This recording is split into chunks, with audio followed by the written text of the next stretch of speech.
Ang Ebanghelyo ni Matthew, Kabanata 21. Habang si Jesus at ang kanyang mga alagad ay papalapit na sa Jerusalem at dumating sa Bethphage, sa bundok ng mga Olibo, sinugo ni Jesus ang dalawa sa kanyang mga alagad na nagsasabi sa kanila, "Pumunta kayo sa susunod na nayon at makakakita kaagad kayo ng nakataling asno at may kasamang isang batang asno. Kalagan ninyo sila at dalhin sa akin. Kung may magsabi sa inyo ng kahit na ano sa inyo tungkol dito sabihin ninyo, kailangan sila ng Panginoon, at kaagad-agad ipapadala ng taong iyon ang mga iyon sa inyo." Ngayon nangyari nga ito upang maganap kung ano ang sinabi sa pamamagitan ng propeta. Sinabi niya, "Sabihin sa anak na babae ng Sayon, tingnan mo, ang inyong hari ay darating sa inyo, mapagpakumbaba at nakasakay sa asno at sa batang asno, ang anak ng asno." At ang mga alagad ay nagpunta at ginawa kung ano ang ibinilin sa kanila ni Jesus. Dinala nila ang asno at ang batang asno, at inilagay nila ang kanilang mga damit sa kanila, at umupo roon si Jesus. Karamihan sa mga tao ay naglatag ng kanilang mga damit sa daan, ang iba ay pumutol ng mga sanga ng mga kahoy at inilatag sa daan. Ang mga taong nauna kay Jesus at ang mga sumunod sa kanya ay sumisigaw na nagsasabi, "Hosanna sa anak ni David. Pinagpala ang dumarating sa pangalan ng Panginoon. Hosanna sa kataas-taasan." Nang makarating si Jesus sa Jerusalem, ang buong lungsod ay nagkagulo at nagsabi, "Sino ba ito?" Ang mga tao ay sumagot, "Si Jesus ito na propeta, na taga Nazare ng Galilea."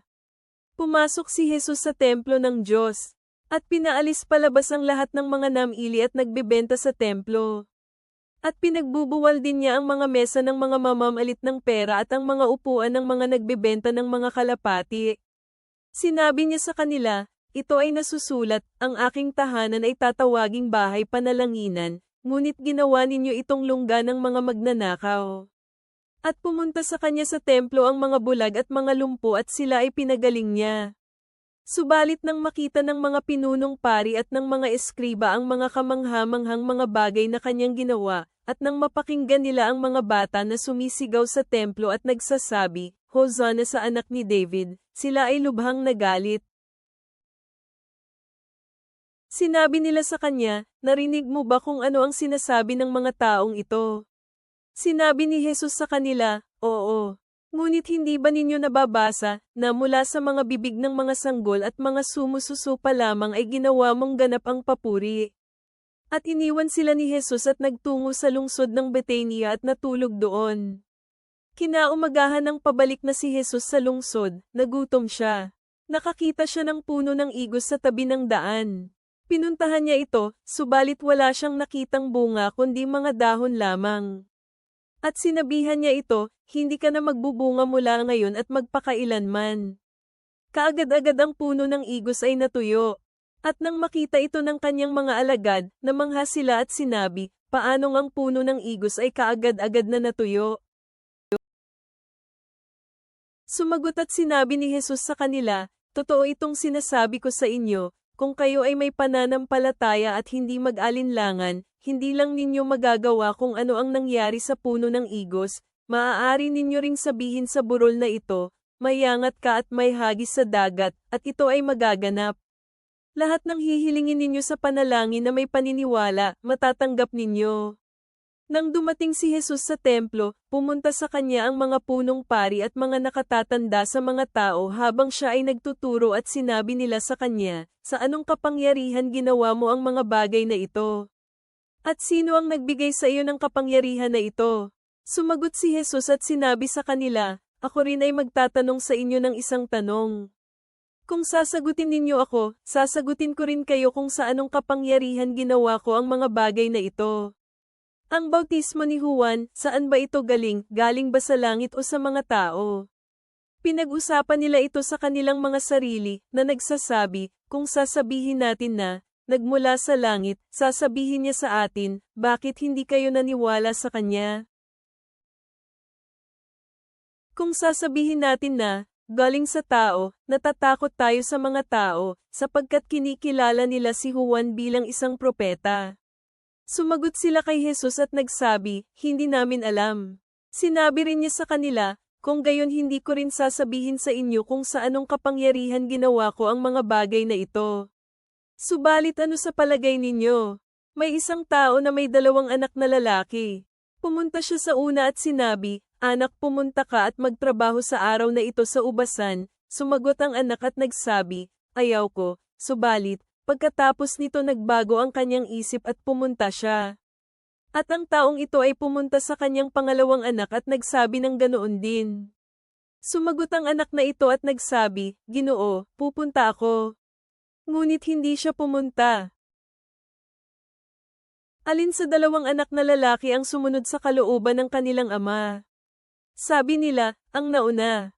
Sinabi ni Jesus sa kanila, "Totoo itong sinasabi ko sa inyo na ang mga maniningil ng buwis at ang mga babaeng nagbebenta ng aliw ay mauunang makapasok sa kaharian ng Diyos bago kayo. Sapagkat si Juan ay pumunta sa inyo sa daan ng katwiran, subalit hindi ninyo siya pinaniwalaan, samantalang ang mga maniningil ng buwis at mga nagbebenta ng aliw ay naniwala sa kanya. At kayo, noong nakita ninyo na nangyari, hindi man lang kayo nagsisi pagkatapos nito upang maniwala sa kanya." Pakinggan ang isa pang talinghaga. May isang tao na nagmamay-ari ng napakalawak na lupain. Nagtanim ng mga ubas at binakuran niya ito, at naghukay ng pisaan ng ubas, at nagtayo ng tore ng bantay, at pinaupahan ito sa mga tagapag-alaga ng ubasan. At siya ay nagtungo sa ibang bayan. Nang ang panahon ng pag-aani ng ubasan ay papalapit na, nagpadala siya ng ilan sa kanyang mga utusan sa mga tagapag-alaga ng ubasan upang kunin ang kanyang mga ubas. Subalit sinunggaban ng mga tagapag-alaga ng ubasan ang kanyang mga utusan, pinalo ang isa, pinatay ang iba, at binato rin ang iba. Minsan pa, ang may-ari ay nagpadala ng iba pang mga utusan, mas marami pa sa nauna. Subalit ganoon din ang ginawa sa kanila ng mga tagapag-alaga ng ubasan. Pagkatapos noon, pinadala ng may-ari ang kanyang sariling anak sa kanila, na nagsabi, "Igagalang nila ang aking anak." At nang makita ng mga tagapag-alaga ng ubas ang anak, sinabi nila sa kanilang mga sarili, "Ito ang tagapagmana. Hali kayo, patayin natin siya at angkinin natin ang mana." Kaya kinuha nila siya at itinapon palabas ng ubasan, at pinatay siya. Ngayon, kung darating ang may-ari ng ubasan, ano ang gagawin niya sa mga tagapag-alaga ng ubasan? Sinabi nila sa kanya, pupuksain niya sila na tampalasan ng mga tao sa mabagsik na pamamaraan at ang ubasan ay pauupahan sa ibang tagapagpangalaga ng ubasan, sa mga taong magbabayad kapag ang ubas ay mahinog na. At sinabi ni Jesus sa kanila, "Hindi ba ninyo nabasa sa mga kasulatan, ang bato na tinanggihan ng mga tagapagtayo ng bahay ay naging batong panulukan. Ito ay galing sa Panginoon, at ito ay kamangha-mangha sa ating mga mata. Kaya sinasabi ko sa inyo, ang kaharian ng Diyos ay kukunin niya sa inyo at ibibigay sa ibang bansa na mag-aalaga sa mga bunga nito. Ang sinumang babagsak sa batong ito ay mababasag ng pira-piraso. At kung kanino man ito babagsak, madudurog siya." Nang napakinggan ng mga punong pari at mga pariso ang kanyang mga talinghaga, nakita nila na ang kanyang sinasabi ay patungkol sa kanila. Subalit sa tuwing naisin nilang dakpin siya, natatakot sila sa mga tao sapagkat tinuturing siya ng mga tao na isang propeta. Makatarungang hari, pumasok ka sa Jerusalem nang may kababang loob ngunit puno ng banal na kapangyarihan. Linisin mo ang aming mga puso tulad ng paglinis mo sa templo. Naway magbunga ang aming pananampalataya ng mga gawang nagbibigay karangalan sa iyong pangalan. Tulungan mo kaming manalangin ng may paniniwala na walang imposible sa iyo. Sa pangalan ni Jesus, Amen.